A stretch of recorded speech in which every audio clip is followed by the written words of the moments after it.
Hello, everyone. Thanks so much for joining the new Bike Owner Essentials webinar. We're very excited to have you here today and teach you a little bit about some things that I have learned and gleaned from being a new bike owner in the last couple of years and a new bike commuter. And I'm excited to share that with you. I will be getting started in just a couple of minutes here, give some folks a chance to trickle in here.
All right, everyone, I'm going to go ahead and get started. Folks will probably continue to trickle in, but that's no problem at all. Thank you. Welcome. I'm very excited to have everyone here for our new Bike Owner Essentials webinar. Whether you're a new bike owner or someone who's interested in buying a bike, or you want to be able to share information with your colleagues about biking and maybe learn a little bit of information about what it takes to be a bike commuter or what considerations you might want to make. That's what we'll be covering today. My name is Noah Hansen. I am the Schools Outreach Coordinator for Go DC Go School Services. And despite being the school services person, this applies to anyone who recently bought a bike or is planning on buying one and is interested in just trying out bike commuting and learning a little bit more about what goes into making a bike commute and some tips and tricks that I've learned over the past couple of years to be a more efficient bicyclist. So the quick agenda for today, first, I'll talk a little bit about what Go DC Go is and who we are. Then we'll say new bike, now what? And we'll talk a little bit about kind of everything I've gleaned, as I mentioned. We'll talk about traveling with your bike by metro or bus and having an intermodal commute. We'll talk a little bit about insurance and other considerations, especially if you've purchased an electric bike or a bike that's relatively expensive. We'll talk about how you can join the DC bicycling community and how Go DC Go can help you or your employer make better or a residential building make some decisions to be a more bike-friendly place.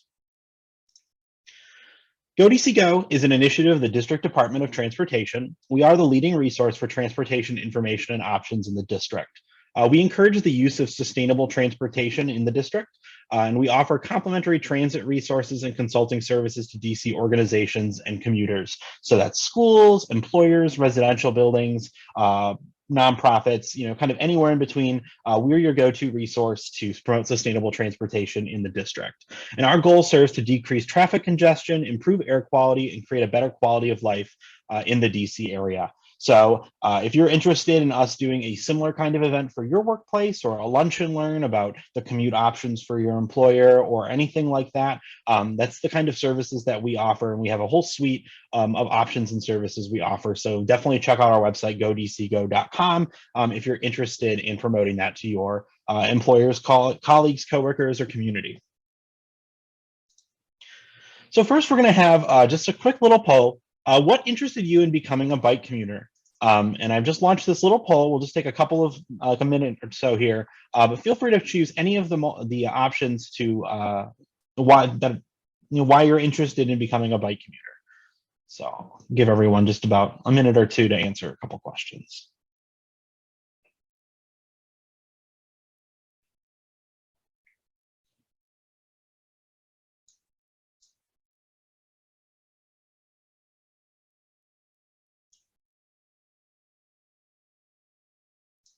All right, I will go ahead and end it.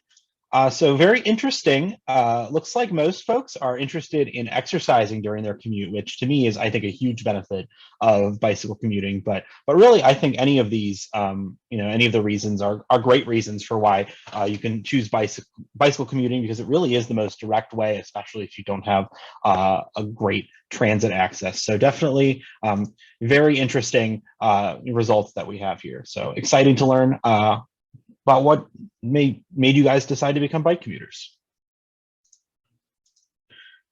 So you've purchased a new bike or you're considering buying a new bike. Now what?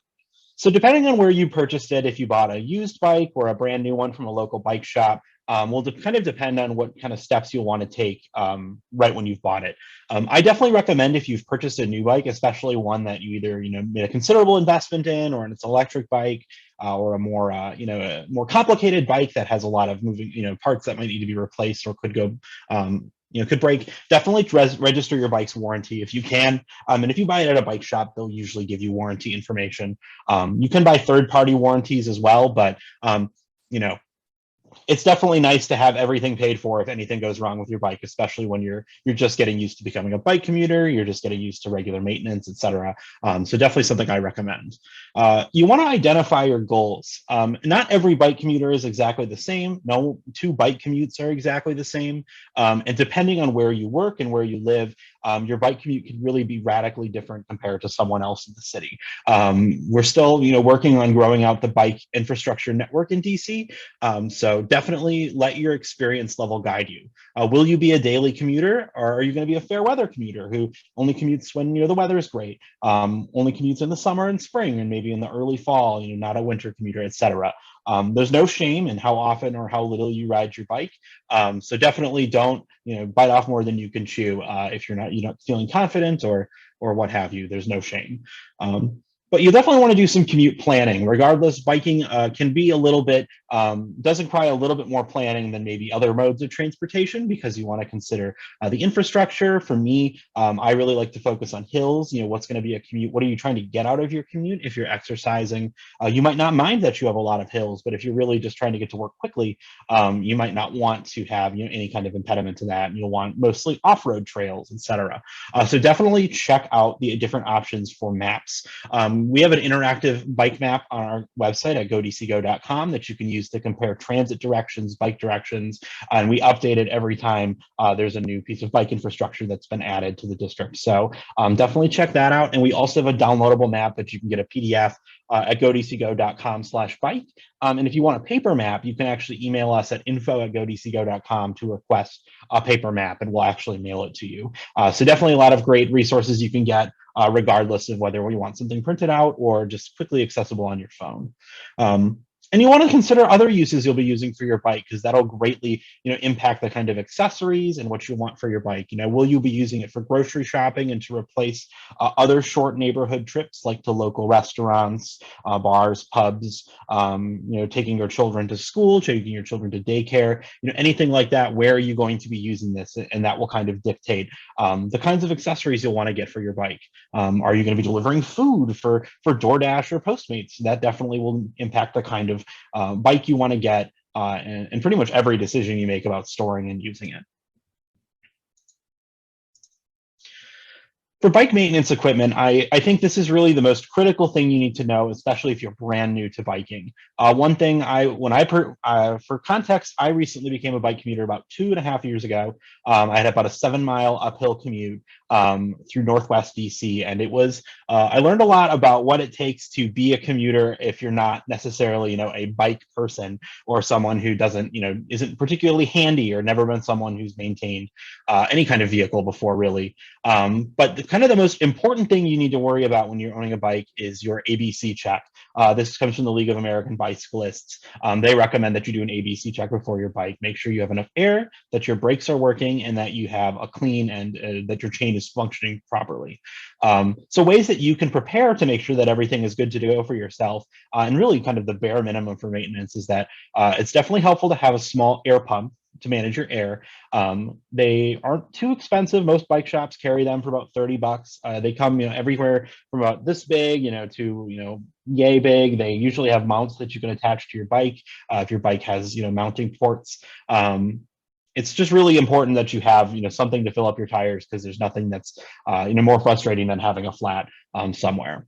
You can actually find free air pumps using the GoDCGo bike map at godcgo.com/bike. We've identified the municipal free air pumps that are available throughout the city. And if air pumps aren't your thing and you're feeling a little more savvy, or you want to try something else, a lot of bike shops will carry small CO2 canisters that have an adapter for your bike tire that can essentially fill up your bike tire in a matter of seconds. So there are a lot of options out there, and you definitely choose what you're comfortable with. I like the pump because you don't have to worry about the canister emptying out. Mine is powerful enough that I can use it at home or on the go. So definitely something to consider. For your brakes, you definitely want to keep your brakes clean and free of debris. There's a few different kinds of brakes on bikes, so definitely it will depend on what kind of bike you have, but you want to make sure that when you're braking, there's no squeaking, no grinding. You want to keep sand and rocks and dirt away from your brakes so that they're not getting scratched and wrecked. And you definitely want, one thing I learned the hard way is that if you assuming your bike has front and rear brakes, you want to be using those both at the same time. It sounds kind of obvious when you say it that way, but the bike shop looked at me pretty funny when they saw that only one of my brakes had been worn. So definitely make sure you're using both to make sure that the wear is even across your whole bike. Like I said, sounds silly, but it's not something I do. But yeah, definitely consult your local bike shop or whoever typically handles your repairs, and make sure that they're working and operating before you're using your bike, especially in the rain or snow.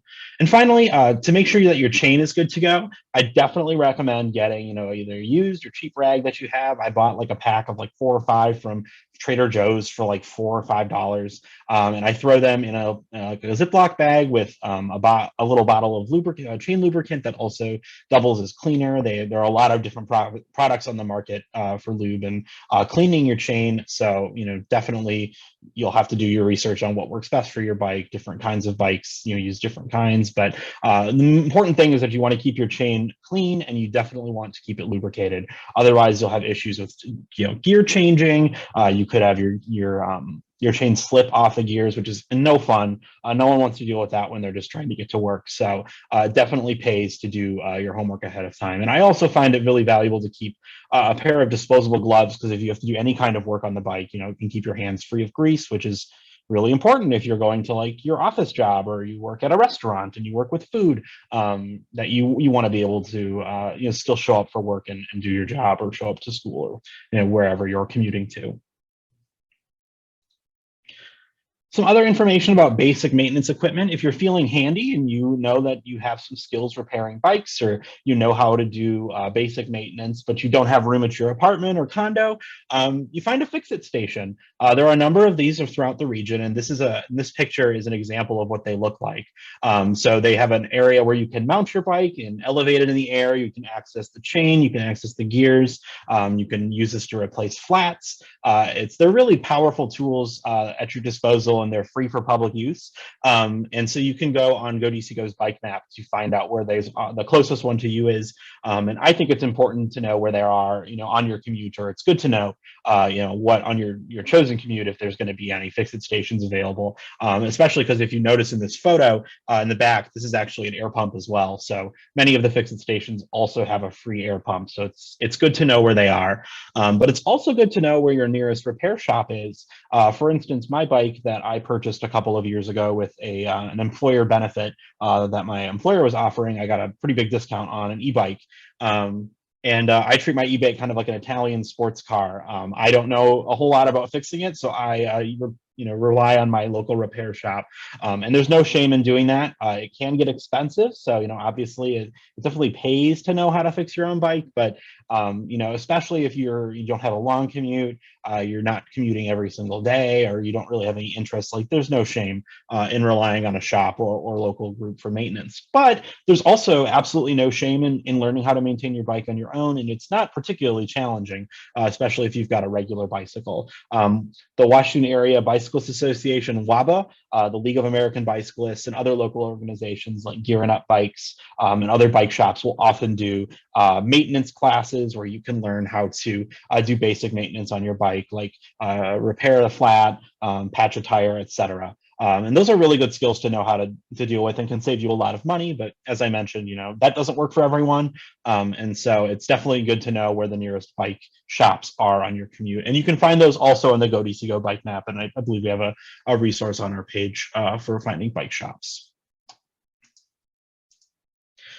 So some safety equipment, which I know this can be sometimes a heated topic in the bicycle community, but I definitely want to talk about it as a cyclist who does use quite a bit of safety equipment. I do think it's really important that you do your due diligence and at minimum follow the laws of what is required.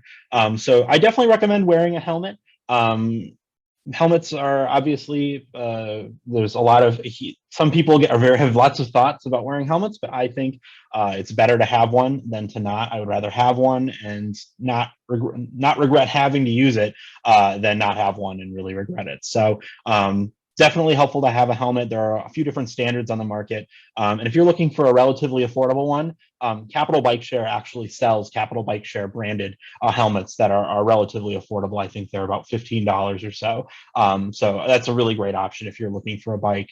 If you're biking with a child or students, if you work at a school or something like that, children or people who are under 16 are required to wear helmets while biking in the District of Columbia. So something to keep in mind. I definitely want to make sure any children you're with are wearing a helmet. Having a mirror on your bike is not required, but it can be helpful, especially if your commute, like this one pictured, uses sharrows, or you're on sharrows are these arrows here that indicates the bike lane the bikes should share the lane with cars. Anytime you're in your cars or in a busy corridor, it's really helpful to be able to see what's coming up behind you before it's happening without having to fully turn around or anything. So I have a helmet mounted mirror. Some are really small, some are really big, some mount to your handlebars, but there's a lot of options out there. But definitely recommend having something that allows you to see behind you, because most bikes don't come with that installed. Lights and reflectors are also really important for your safety and the safety of others as well. As you want to make sure you can see where you're going at night. And it's also legally required if you're biking at night in the district. So definitely make sure you have lights or reflectors on your bike. Lights are required at night so that you're being able to be seen and you can see others at night. I recommend a high lumen LED light. I have a pretty bright one on my bicycle. Some are like flashing lights. They come in different colors. So there's not like, a great best practices. Some people say that you shouldn't use the flashing ones because they can cause, issues with other road users. So, but it's kind of up to you. I also use the helmet mounted light that allows you to, when you're moving around, you can see what's directly in front of you, which especially if you're a winter bike commuter when the sun doesn't rise until, 8 a.m. And you have to bike to work, it's definitely important that you have lights to see where you're going. Having a horn or bell is also extremely important, especially when you're sharing the road with other road users. It's not legally required as long as you can yell and use your voice to indicate where you're going, saying on your left if you're on a bike trail, or being able to audibly say to alert others around you. But it's definitely nice to be heard. There's a reason cars all have horns in them. It's the universal language of the road.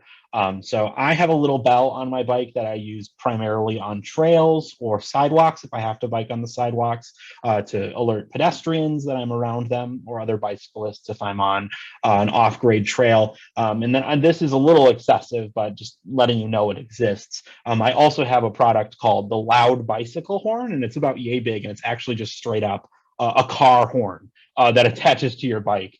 Which can be really helpful if you're having, a commute like this person where you are around cars, you're going on bike lanes where people could be opening doors, where there's, lots of Ubers and Lyfts dropping off. It's really important that you're seen and heard, because, things can change in an instant. So, but they are a little pricey, so a bell usually works just fine. But obviously, go with your experience, go with your gut, and go with what you're able to do. But it's important to be able to signal to others around you what you're doing, and know the bike laws.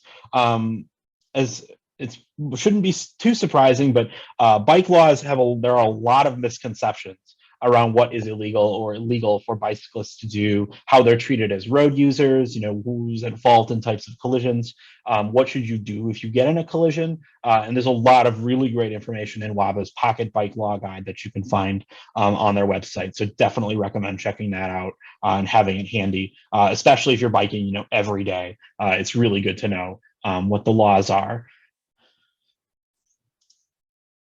So you've got your safety, you've got your maintenance, kind of the very bare minimum of what you have to think about to be a commuter, but you still have to worry about getting your belongings to and from work. Backpacks are great. Obviously, they're great on transit, they're great for walking, but they can be a little undesirable for bike commuters, especially in the summer. It's really easy to get back sweat while you're biking, and especially if you have a short commute that's only about a mile or so, and you maybe are wearing your business casual or your work uniform while you're biking, it can be very unpleasant to have to show up to work sweaty or anything like that. So you can reduce that chance by not using a backpack. It's I recommend not wearing your backpack. But there's a lot of really great options to unlock the potential of your bike with cargo. This is a great example of a bike with a rear rack. You can see it has kind of an extended rack. This is what would be considered kind of like a lighter cargo bike. This one has like a handlebar and a seat, presumably for younger children, which is another great option if you especially have to commute with your children or take them to school or daycare or anything like that. Having a seat is a great option. There's a number of different options out there, but you can also see on the side they have these bags attached to the racks. These are called panniers or panniers, depending on if you like pronouncing it like you're French.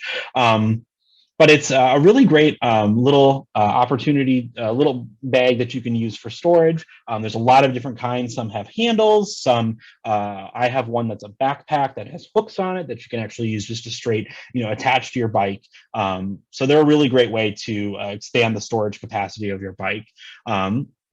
You also can, get really retro with it or really, scrappy and zip tie or bungee cord a milk crate to your rack. They sell racks for the front or back of your bike. Especially if you're a bike packer or someone has to haul a lot of stuff around, it can be helpful to have ones on both sides. My bike, for just to give you a sense of some of the options out there, I have two little baskets that have handles on them, and they're very quickly removable from the rear rack. And they are the exact size of like a paper grocery bag. So I bike to the grocery store. I live about a mile away. It takes me about 5 minutes to bike there. I get there, I go inside, get my stuff, get on my bike, leave, and the whole trip takes about 20 minutes. And I have brought as much as 3 to 4 weeks worth of groceries on my bike.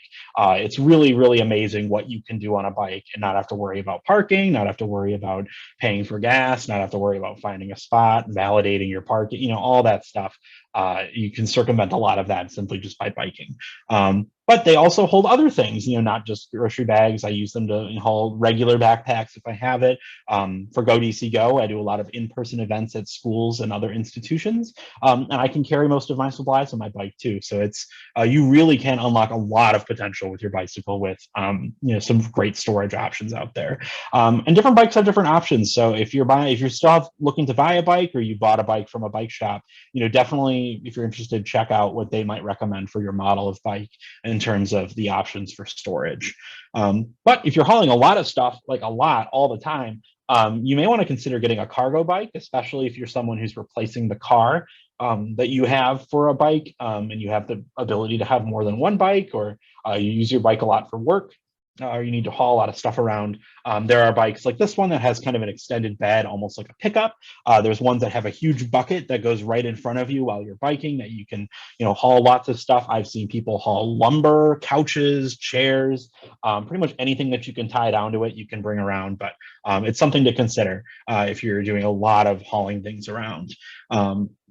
And finally, there's some other, basic storage stuff. You can buy mounts for your phone, just like you can for your car.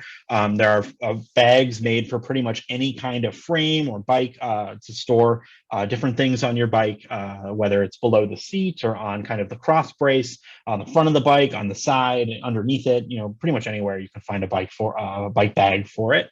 And then the kind of the classic attachment, water bottle cage, something you can use to quickly access water. on your bike. So those are just some like really, examples, but I can't stress enough how much the cargo, you'll be surprised if you, really do get a couple of baskets, how much stuff you can haul on a bike. It's really life changing, to be completely honest. But so you got this bike, maybe you've now invested a little bit in your cargo, you've got a nice little backpack to get to and from work. You're like, yes, I have everything I need, but I don't know where to put my bike. So we're here to help. There's a lot of options for bike storage in the DMV. And it really varies and depends on the kind of where you're working and what you're doing and where you live. So if you work in an office building or other institutions, sometimes schools or universities will also have like a locker room or a bike room. But typically office buildings, especially in downtown DC, will have a bike room. Essentially, these are a caged room that you use as like a passcode or your fob. And you can park your bike in there, lock it up, and you don't have to worry about it being in the elements. You don't have to worry about it being on the side of the street. It's a great little peace of mind thing. It's usually accessible to the elevator, so you can quickly get up to your office or a shower. But if your office doesn't have that, most office buildings should have some nearby outdoor bike racks. Which I'll touch on just a few minutes here on how you can get one installed if you don't. But if you live in a residential building, like an apartment or condo building, it can really vary on where you're going to be storing your bike.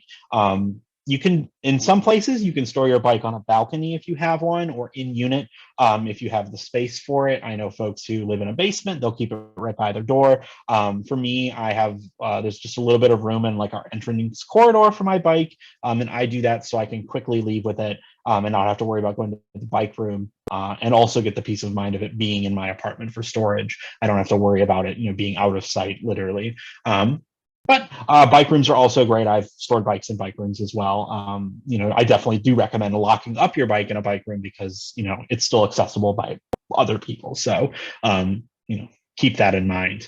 And if you're not sure what bike amenities your work has, you can actually order a GoDCGO bike amenity audit through our website, and our residential team will actually come out to your site, your building, and look at what the facilities are and what options you might have to expand that and work with your building to see how you can become a more bicycle-friendly community.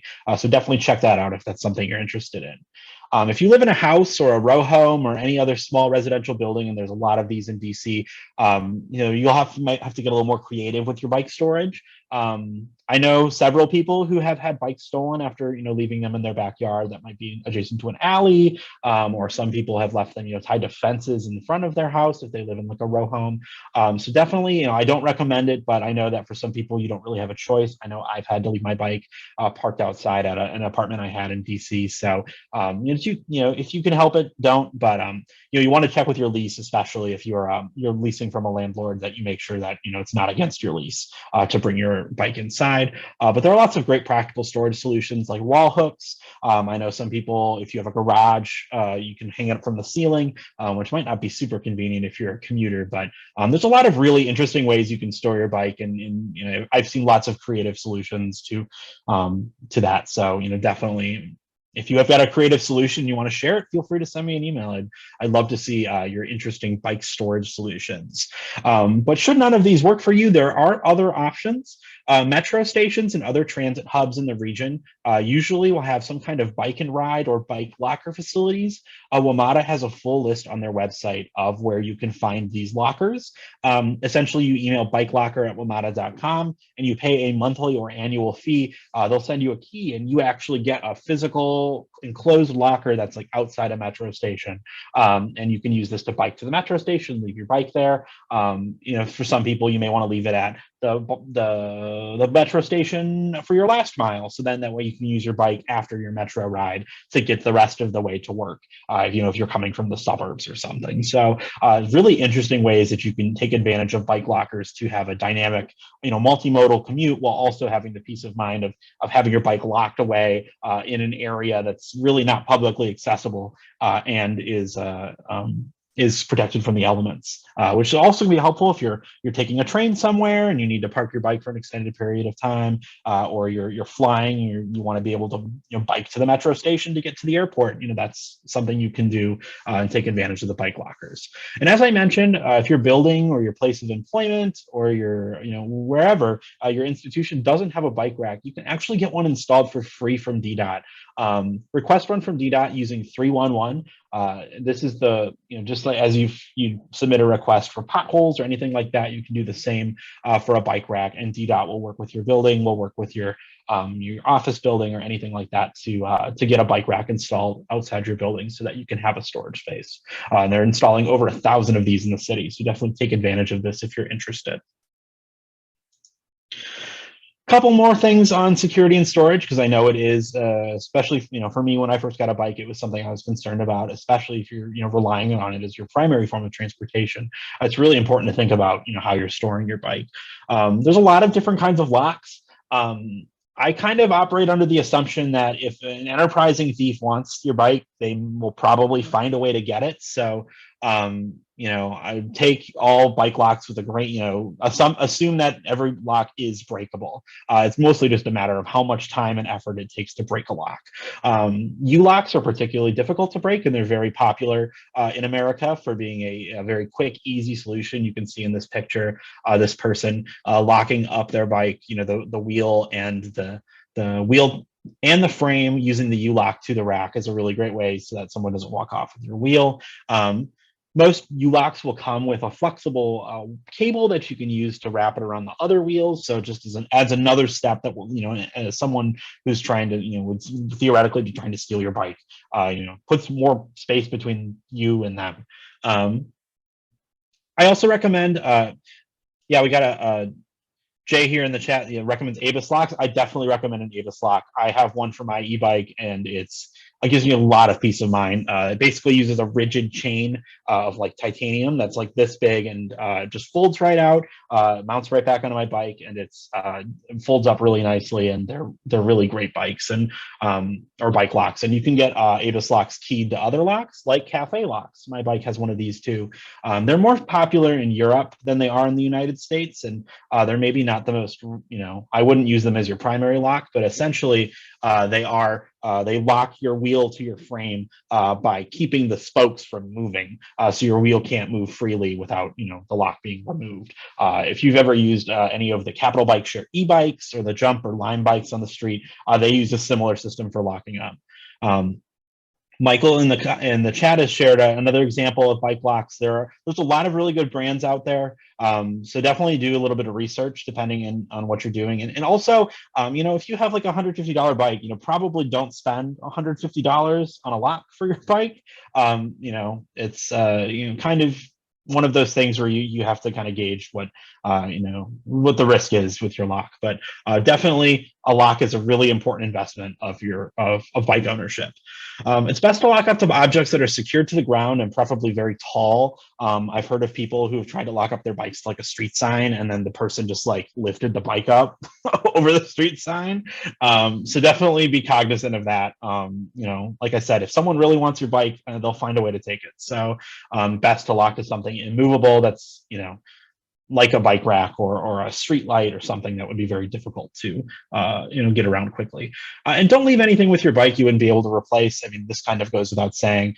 Probably don't leave your bag with your laptop in it on your bag while you're running into Starbucks to grab your coffee or whatever. I try to avoid doing that. So don't leave your valuables with your bike in the same way you wouldn't leave your valuables in your car.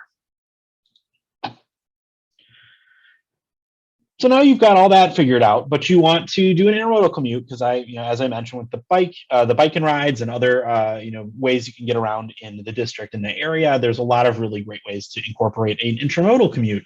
And for buses and trains in the DC area, you're actually able to bring your bike with. So the top photo shows a bike rack on a DC circulator bus, and there's a video on both Metro and the circulator's website on how to do this. But essentially, you just kind of pull it down. And you load your bike up on top, and then there's this yellow hook that comes over your wheel to secure it in place. And this is a really great way if you need to make a bus connection where there's not really great bike infrastructure to get there, or you just kind of want to go somewhere where the bus goes, but you don't want to bike there. It's just a great option. I do recommend if you have a cafe lock or something, trying to lock the wheels to the frame somehow. That I have heard, and very rarely, but I have heard of people who have had their bikes taken off the front of a bus, but if you've got the wheel locked to the frame, they can't walk away. They're gonna have to literally carry it away. They can't ride it away. So, but like I said, I've only ever heard of that happening once. But it's something to be cognizant of. You can bring a bike on Metro Rail, and one of the big benefits of the Metro Rail system being one of the only accessible metro systems in the country where every station has an elevator means that it's a phenomenal system for using bicycle as an intermodal tool. Just in the past couple of years, Metro started allowing bikes on trains during rush hour. They do recommend avoiding the middle door of the car. They'll actually have a little sticker with a no bike sign on it. But you can if you need to, especially if the bus is the train is pretty empty.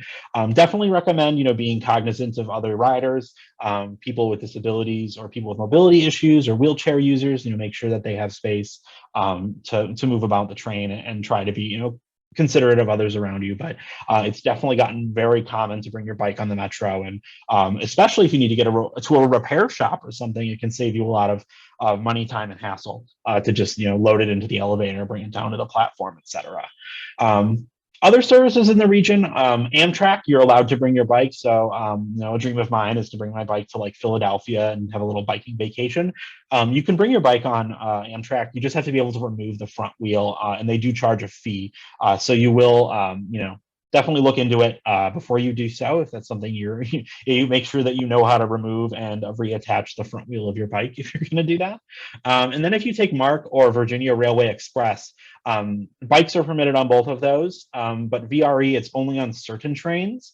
And then for MARC, they do not allow e-bikes on their trains, unfortunately. So only acoustic bikes, if that is what your persuasion. But it can be a great way to go see. A great example is Harper's Ferry has a MARC stop. Lots of great regional bike trails and walking trails. And is a great example of a place you could do a little bike packing trip. A day trip, especially a day trip on MARC. So just an example. Finally, some other, quick considerations that a bike owner, especially someone who's, maybe invested a considerable amount of money in a bike or e-bike to replace their car, you may want to think about some things that car owners are required to think about, especially insurance. Bikes can be insured in a few ways. Most home, condo, or renters insurance companies will allow you to add your bike to your policy.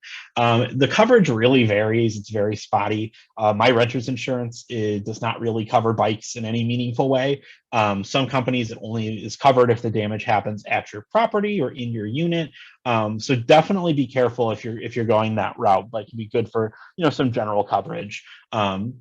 There's also a handful of dedicated bike insurance companies or other insurance companies that do offer bike insurance.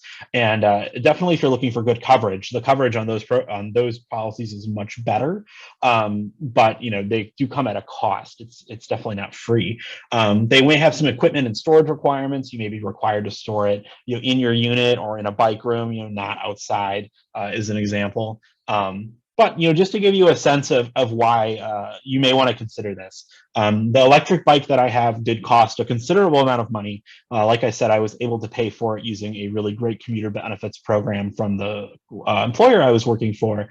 So I got a discount on it. But the bike, with all the options, costs about $4,000, which is a lot of money. It's a lot cheaper than a car, but it's still a lot of money. And if something were to happen to my bike, I would really like to be able to recoup some of that cost.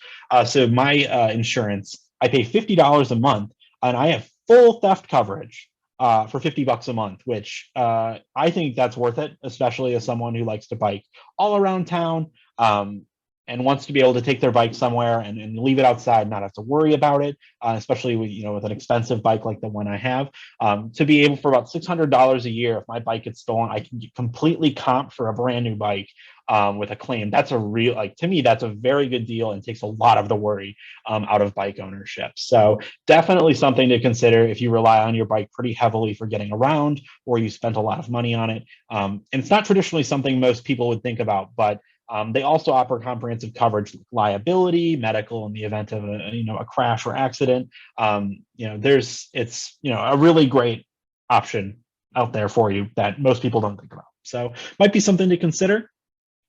Some bicyclists, for the same reason that car drivers have dash cams, may consider wearing a helmet or frame-mounted action camera, like a GoPro or like a dash cam, like a dashboard camera.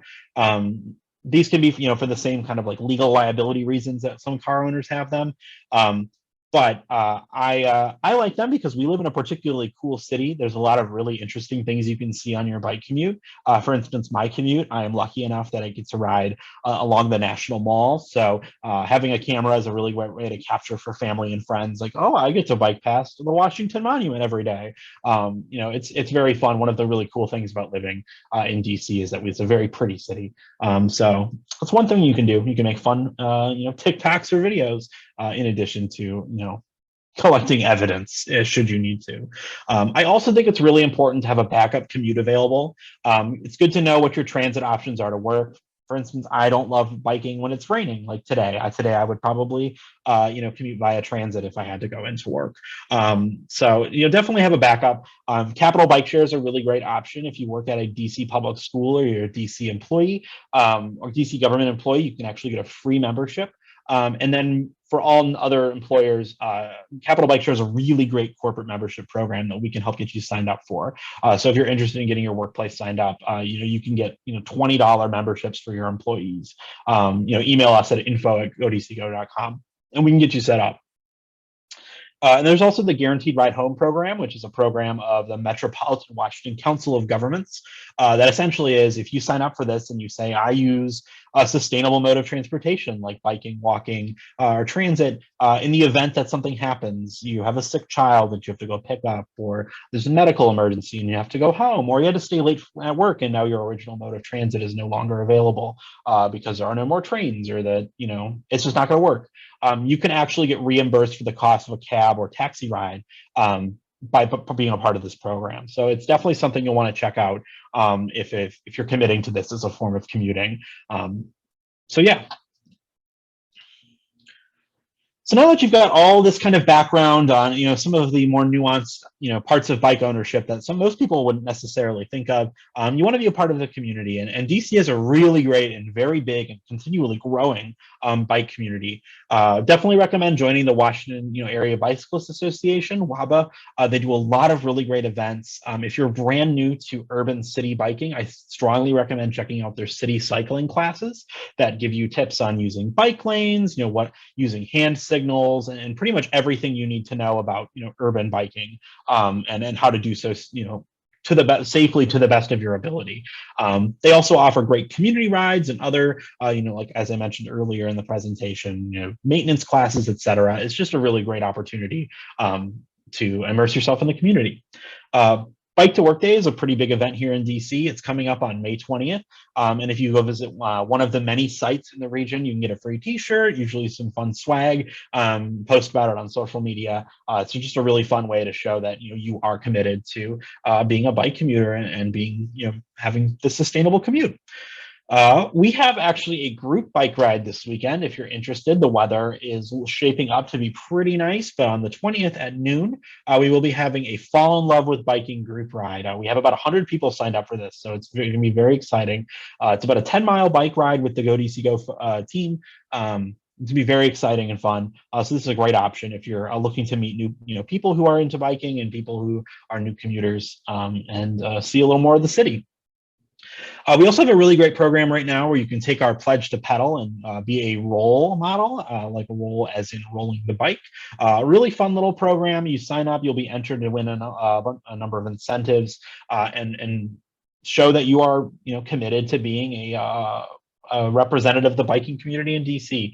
So, definitely go to our website, godcgo.com/role model to sign up for that, because there are some great prizes you could win just for committing to be a role model. And finally, if you're looking to make your residency, your school, your employer a more bike-friendly place, here's how GoDCGo can help. We have lots of great resources on our website at godcgo.com for employers, for employees, for kind of anywhere in between on getting to and from work by bike. You can help make your employer a bike-friendly workplace by reaching out to us at info@godcgo.com.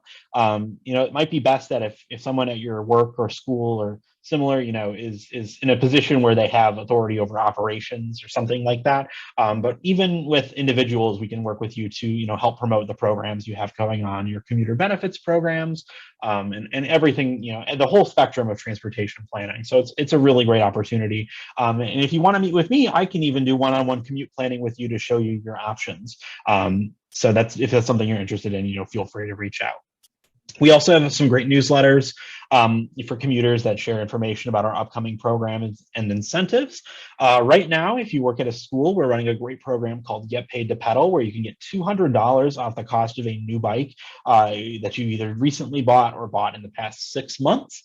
So definitely take advantage of that if that's something you're interested in. And as I mentioned, the Role Model program is also another incentive program we're running right now. So there's lots of great ways that you can stay active in the community and also, promote biking and sustainable transportation at your workplace and place of residency. But that is the end of my presentation. I thank you for being here today. I hope you learned a little bit more about owning a bike and what goes into that and the considerations you may want to make or not make. I know it was a lot of information at a kind of a wide gamut of parts of bike ownership but I hope that at least some part of this was interesting and enlightening.